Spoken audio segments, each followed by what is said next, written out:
நம்ம ஆளுங்க தானே நம்மள இவ்ளோ தூரம் சப்போர்ட் பண்ணி கூட்டிட்டு வந்தாங்க. அவங்களுக்கு தெரியாதா அவங்களோட பெஸ்ட் ஹாலிடேஸ் நம்ம கூட தான். கரெக்ட் தானே? GT Holidays, South India's #1 travel brand.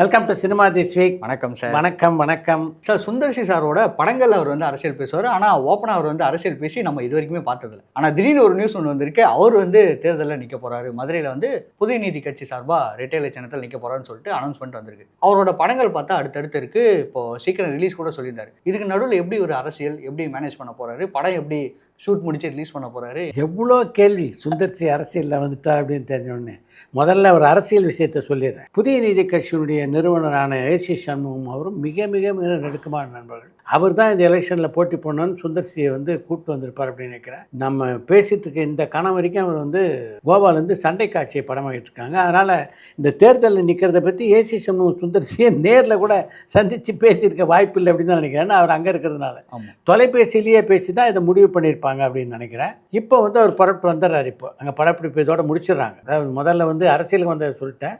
அடுத்தவருடைய படப்பிடிப்பை பற்றியும் சொல்லிடுறேன். இந்த மாதம் பூரா அந்த படத்துடைய படப்பிடிப்பு நடக்கிறதா இருந்தது. இப்போ அது வந்து கோவா ஷெடியூலே வந்து அடுத்த மாதம் 10ஆம் தேதி வரைக்கும் நடக்கிறதா இருந்தது. அதை இப்போ பேக்கப் பண்ணிட்டு வந்துடுறாரு. ஏப்ரல் முழுக்க படப்பிடிப்பு கிடையாது. இதுக்கப்புறம் மே மாதம் மிடிலுக்கு மேலே தான் அந்த படத்துடைய படப்பிடிப்பு தொடரும் அப்படின்னு நினைக்கிறேன். நிஜமாகவே சுந்தர்சி எதனால் இப்படி ஒரு முடிவு எடுத்தார் அப்படின்னு தெரியல. ஆச்சரியமாக தான் இருக்குது. எல்லாரும் என்ன எதிர்பார்த்தாங்கன்னா சுந்தர்சியுடைய மனைவியான குஷ்பு தான் வந்து இந்த தேர்தலில் களம் காணுவாங்க அப்படின்னு எதிர்பார்த்தாங்க. இப்போ கான்ட்ராஸ்டாக பார்த்தா சுந்தர்சி நிற்கிறாரு.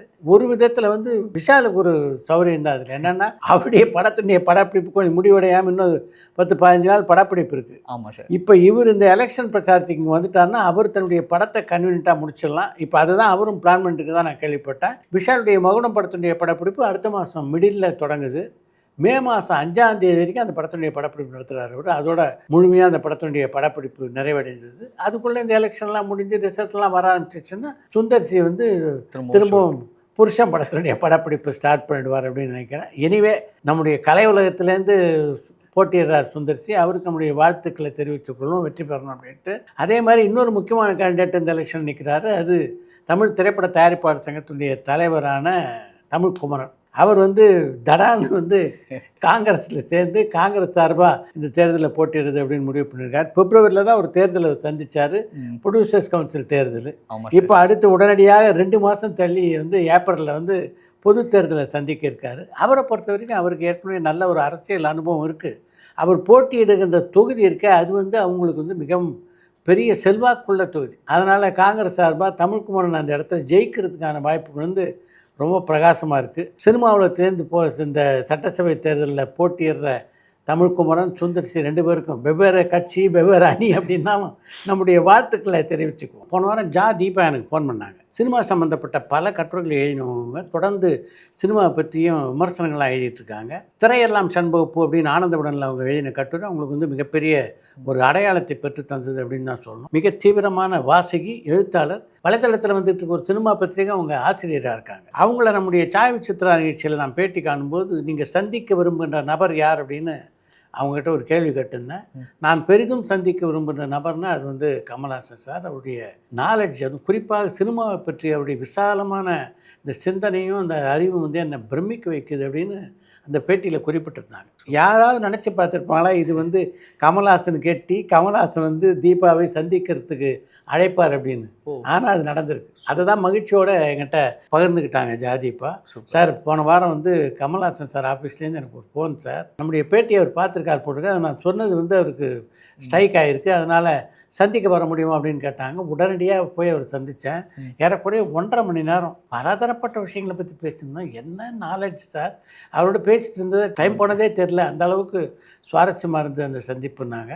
அவங்களுக்கு வந்து மிகுந்த மகிழ்ச்சி. உங்கள் பேட்டியின் மூலம் வந்து என்னுடைய ஆதர்ச கதாநாயகன் அவரை சந்திக்கக்கூடிய வாய்ப்பு எனக்கு அமைஞ்சது அப்படின்னு மகிழ்ச்சியை தெரிவித்தாங்க. இந்த இடத்துல கமல்ஹாசனுக்கு ஒரு நன்றியை நம்ம தெரிவிச்சுக்கணும். நம்மளுடைய பேட்டியை பார்த்துட்டு அந்த ரசிகையை பார்த்து பேசணும் அப்படின்னு ஒரு தோணி இருக்கே, அதுவே ஒரு பெரிய விஷயம்தான். சார் கமல் சாரை பற்றி பேசினதுமே ஒரு கொஸ்டின் சார். கமல் சார் வந்து ரஜினி சார் வச்சு ஒரு படம் பண்ண போகிறாரு, சிபி சக்கரவர்த்தி டைரக்ட் பண்ண போகிறாங்க. அந்த படத்துக்கு வந்து தெலுங்கு ப்ரொடியூசர் வந்து ஒரு பிரச்சனை பண்ணிட்டு இருக்காரு மாதிரி சொல்லியிருந்தீங்க லாஸ்ட் டைம். அந்த பிரச்சனை முடிஞ்சுதா? ஷூட்டிங்லாம் ப்ராப்பராக போயிட்டு இருக்கு? ஏறக்குறைய முடிஞ்ச மாதிரி அப்படின்னு சொல்லலாம், இல்லை முடிவடைகின்ற கட்டத்தில் இருக்குது அப்படின்னு சொல்லலாம். அதை பற்றி ஒரு 3-4 மீட்டிங் நடத்தியிருக்காங்க. அவர் தொகையை கொஞ்சம் கூடுதலாக கேட்டார். இப்போ வந்து ஓரளவு ஒரு நியாயமான தொகைக்கு அது செட்டில் ஆகிருக்கு. அதை வந்து கொடுக்குறேன்னு ஒத்துக்கிட்டார் சிபி சக்கரவர்த்தி. அதனால் செட்டில் ஆகிடும் அப்படின்னு தான் நினைக்கிறேன். இந்த பஞ்சாயத்து முடிஞ்சது. ஆனால் இன்னொரு பஞ்சாயத்து கிளம்பியிருக்கு. அது மதராசி படத்துக்கான பஞ்சாயத்து. மதராசி திரைப்படத்தை பொறுத்தவரைக்கும் அந்த படத்தை ஆரம்பிக்கும் போது 115 கோடி ரூபாய் பட்ஜெட் அப்படின்னு சொல்லி ஆரம்பிச்சிருக்காங்க. படம் முடிஞ்ச போது எவ்வளோ தெரியுமா? 170 கோடியாப்பா. சரி, 170 கோடி ரூபா செலவழிச்சாங்க. அதை மீறி அந்த படம் ஒரு பெரிய பிளாக் பஸ்டர் ஹிட்டாக அமைஞ்சிருந்தால் இந்த வருத்தமோ தயாரிப்பாளருக்கும் டைரக்டருக்கு மத்தியில் பெரிய பிரச்சனைகளும் எழுந்திருக்காது. அந்த படம் அவங்க நினச்ச மாதிரி பெரிய வசூலையும் பண்ணல. அதன் காரணமாக இப்போ அந்த தயாரிப்பாளர் என்னென்னா, நான் பெரிய அளவில் பாதிக்கப்பட்டிருக்கேன், எனக்கு ஒரு 30-40 கோடி ரூபாய் நிச்சயமாக அதில் நஷ்டம் இருக்கும். குறைஞ்சது ஒரு 10 கோடி ரூபாவது இந்த படத்தினுடைய டைரக்டரான முருகதாஸ்டேருந்து எனக்கு வாங்கித்தாங்க. இந்த படம் பெரிய அளவில் வந்து சக்ஸஸ் ஆகிறதுக்கு முக்கியமான காரணமே அவர் முழு கவனத்தை இந்த படத்தில் செலுத்தாது தான். அவர் நடுவில் வந்து சல்மான் கான் படத்தை டைரக்ட் பண்ண போயிட்டார். அதனால தான் பெரிய பாதிப்பு. அதனால் நீங்கள் பேசி அவர்கிட்ட வாங்கி தரணும் அப்படின்னு சொல்லி திரைப்பட இயக்குனர் சங்கத்தில் புகார் கொடுத்துருக்காரு, தயாரிப்பாளர் சங்கத்தில் புகார் கொடுத்துருக்காரு, திருந்திய திரைப்பட வர்த்தக சபையில் கொடுத்துருக்காரு. இப்படி பல இடத்துலையும் அந்த பஞ்சாயத்துகள் ஓடிக்கிட்டு இருக்கு. அந்த பிரச்சனையை பற்றி தொடர்ந்து முருகதாஸ்ட்டு பேசியிருக்காங்க. என்ன இருந்தாலும் திரும்ப ஒரு 10 கோடி ரூபா வாங்கி கொடுத்தோம்னா அது ஒரு ராங் ப்ரொசீடிங் ஆகிடும். அதுக்கப்புறம் எல்லா டேரக்டர்கிட்டருந்தும் தயாரிப்பாளர் பணத்தை கேட்கறது ஒரு வழக்கமாகிடும். அப்படின்றதுனால டைரக்டர் அசோசியேஷன் அந்த முடிவு எடுக்கலை. அது இயக்குனர் சங்கமே பணத்தை கொடுன்னு சொன்னால் சரியாக இருக்காது. அப்படின்றதுனால இவங்க ஒரு ஸ்மூத்து செட்டில்மெண்ட்டுக்கு வந்திருக்காங்க. சார், நீங்கள் ஒரு வேலை பண்ணுங்கள், நீங்கள் ஒரு நல்ல கதையை எழுதி அவங்களுக்கு இந்த கதையை கொடுத்துருங்க. உங்களுடைய கதையை அவங்க அந்த படமாக்கிட்டோம், அந்த கதையை ஃப்ரீயாக கொடுத்துருங்க. உங்களுடைய எழுத்தில் மிகப்பெரிய ஹிட் வந்து ரமணா வந்து சிரஞ்சீவி நடிக்க தாகூர் அப்படின்ற பேரில் தெலுங்கில் உருவாச்சு. தெலுங்குலேயும் தமிழ் எப்படி பெரிய வெற்றியோ அதே மாதிரி தெலுங்குலேயும் பெரிய ஹிட் ஆச்சு. அந்த படத்துடைய பார்ட் 2 தாகூர் பார்ட் 2 எழுதி கொடுத்தீங்கன்னா அந்த படத்தை அவங்க எடுத்துகிட்டு அது வந்து இந்த லாஸை வந்து ஓரளவு சரி கட்டிக்குவாங்க. அதுக்கு வந்து முருகதாஸ் ஒத்துக்கிட்டாரு. ஆனால் அதில் ஒரு நிபந்தனை வச்சுருக்காங்க. அங்கே தான் எல்லாரும் ஷாக் ஆகிட்டாங்களாம். எழுதி தந்தோம் சார், ஆனால் அதுக்கான செலவு இருக்குல்ல, இந்த ரூம் போடுறது அசிஸ்டன்ட் அதெல்லாம் கொஞ்சம் கொடுக்கும், ஏற்கனவே பெரிய லாஸ், இதை வேற எங்கே கொடுக்குறது அப்படின்ற மாதிரி பேசிகிட்டு இருக்காங்க. இருந்தாலும் அந்த பிரச்சனை ஒரு 2 நாளில் தீர்ந்துடும் அப்படின்னு நினைக்கிறேன். சார், விஜய் சார் வந்து இப்போது ரொம்ப தீவிரமாக அரசியலில் இறங்கியிருக்காரு. பட் ஒரு வேளை அவர் வந்து வெற்றி பெறாத பட்சத்தில் திரும்ப அவர் வந்து நடிக்க தான் வரப்போகிறாரு. அதனால் வந்து அட்லிக்கிட்ட எனக்கு ஒரு கதை ரெடி பண்ணுங்கன்னு சொல்லிட்டு ஆல்ரெடி சொல்லி வச்சுட்டாரு. அவரும் ஒரு கதை வந்து ரெடி பண்ணி விஜய் சார்கிட்ட சொல்லிட்டாரு. ஸோ இந்த ஒரு பந்தம் காரணமாக தான் அவர் வந்து இவ்வளோ பிரச்சனைக்கு நடக்கும்போதும் பம்பாய்க்கு போய் அவரோட ஃபேமிலி ஃபங்க்ஷன் அட்டன் பண்ணிட்டு வந்திருக்காரு. ஸோ இந்த விஷயம் நடக்கிறதுக்கு வாய்ப்பு இருக்குங்கிற மாதிரி சில தகவல் சோஷியல் மீடியாவில் பரவிட்டு இருக்கு. நீங்களும் படிச்சிருப்பீங்க. இது எந்த அளவுக்கு உண்மை? சோஷியல் மீடியாவில் வந்துட்டு இருக்க செய்தியை பொறுத்த வரைக்கும் ஒரு முழுமையாக கற்பனை அப்படின்னு சொல்ல முடியாது. அதில் வந்து ஒரு 60% உண்மை இருக்கிறதா தான் நான் பார்க்குறேன். அதாவது அரசியலை தொடர்ந்து கவனிச்சிட்ருக்கவங்க எல்லாருக்குமே நல்லா தெரியும், விஜய் நினைத்திருக்கின்ற அளவுக்கான வெற்றி இந்த எலெக்ஷனில் ஒரு பெறுவதற்கான வாய்ப்புகள் கொஞ்சம் குறைவு அப்படின்னு தான் பல அரசியல் விமர்சகர்கள் சொல்கிறாங்க. அவருடைய இலக்கு என்னவாக இருக்குன்னா இந்த தேர்தல் வெற்றி பெற்று முதல்வர் ஆகுது. அதற்கான வாய்ப்புகள் வந்து இப்போ குறைவாக தான் இருக்குது அப்படின்றது தான் எல்லோருடைய எண்ணமாக இருக்குது. இந்த தேர்தலில் நிச்சயமாக கணிசமான ஒரு ஓட்டுக்களை வந்து விஜய் பெறுவார், அது யாருக்கும் சந்தேகம் இல்லை. ஒரு நல்ல பர்சன்டேஜ் ஓட்டு வாங்குவார்.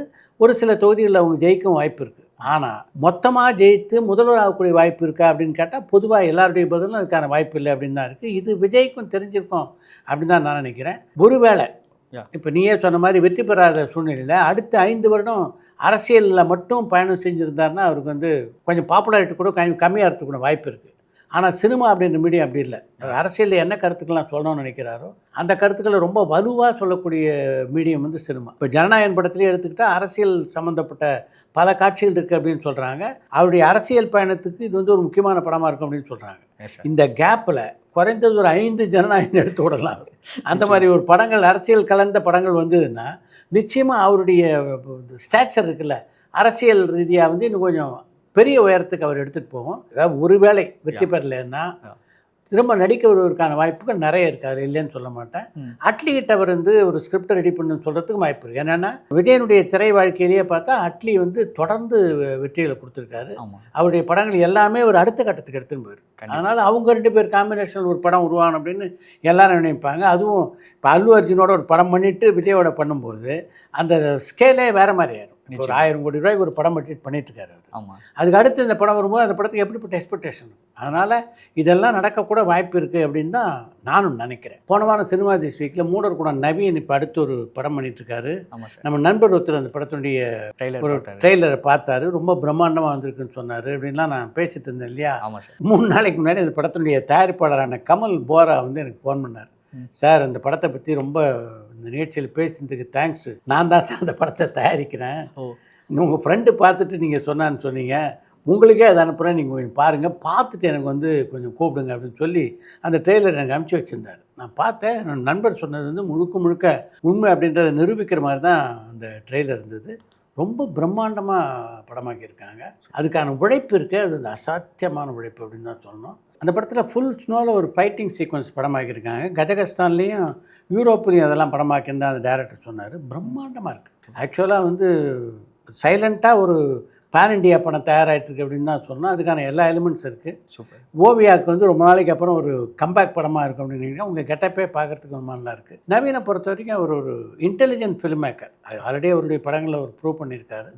இந்த படம் நிச்சயமாக அவருடைய திரைப்பயணத்தில் ஒரு முக்கியமான படமாக இருக்கும் அப்படின்னு நான் நினைக்கிறேன். சார் அடுத்ததாக ரவிக்குமார், அயலான் பட டைரக்டர் ரவிக்குமார், அவரோட படம் அப்டேட் எப்போ அப்படின்னு சொல்லிட்டு நிறைய பேர் கேட்டிருந்தாங்க. ரீசெண்டாக கூட அப்டேட் விட்டாங்க. சூரி தான் அந்த படத்தில் நடிக்கிறாரு. அந்த படத்தை யார் ப்ரொடியூஸ் பண்ணுறாரு அப்படிங்கிறது தான் மேட்டர். மைத்ரி மூவிஸ் அவங்க வந்து ஆக்சுவலாக எனக்கு ஒரு டவுட் சார், தெலுங்கு டீம் தானே சார் அவங்க? மைத்திரியை பொறுத்த வரைக்கும் தமிழில் நிறைய ப்ராஜெக்ட் பண்ணோன்ற ஒரு இன்ட்ரெஸ்ட் இருக்காங்க அப்படின்னு. ஏற்கனவே வெளிவந்த அறிவிப்பு தான் இதெல்லாம். இது தவிர 2-3 ப்ராஜெக்ட் அவங்க பேசிட்டு இருக்காங்க, அது எனக்கு தெரியும். அதெல்லாம் சேர்த்தா இன்னொரு பெரிய பஞ்சு அவங்ககிட்ட இருக்குது அப்படின்னு தான் சொல்லுவோம். ஆனால் இந்த படத்தை பொறுத்த வரைக்கும் என்னென்னா, இது வரைக்கும் சூரிய கதாநாயகன் நடித்த எல்லா படத்துலேயும் வந்து அவர் ஒரு கிராமப்புற வருஷம் தான் நடித்தார். ஆமாம் சார். ஃபஸ்ட்டு டைம் ஒரு பேண்ட் ஷர்ட்டை போட்டுன்னு ஒரு அர்பன் கேரக்டரில் நடிக்கிறாரு. இந்த படத்தை பற்றி நான் முன்னாடியே சொல்லியிருந்தோம். ஏற்கனவே வந்து மண்டாடியிலையும் தண்ணியில் தான் இருந்தார். இந்த படமும் தண்ணி தான். என்ன இது வந்து 2015 நடந்த வந்து இந்த புயல் வெள்ளம் அதை ஒட்டி தான் வந்து இந்த படம் உருவாகுது அப்படின்னு சொன்னோம். ஆமாம் சார். எப்படி இருந்த போதிலும் சூரியக்கு வந்து ஒரு அர்பன் ப்ராஜெக்டாக இது அமைய இருக்குது. சூரியை பொறுத்த வரைக்கும் நிச்சயமாக அவருக்கு வந்து ஒரு டிஃப்ரெண்ட் கேரக்டராக இருக்கும். அவருக்கு வந்து அடுத்த பரிமாணத்துக்கு இந்த படம் எடுத்துகிட்டு போவோம் அப்படின்னு நிச்சயமாக நான் நம்புகிறேன். கண்டிப்பாக சார். ஓகே, அடுத்த வாரம் சந்திப்போம். நன்றி சார்.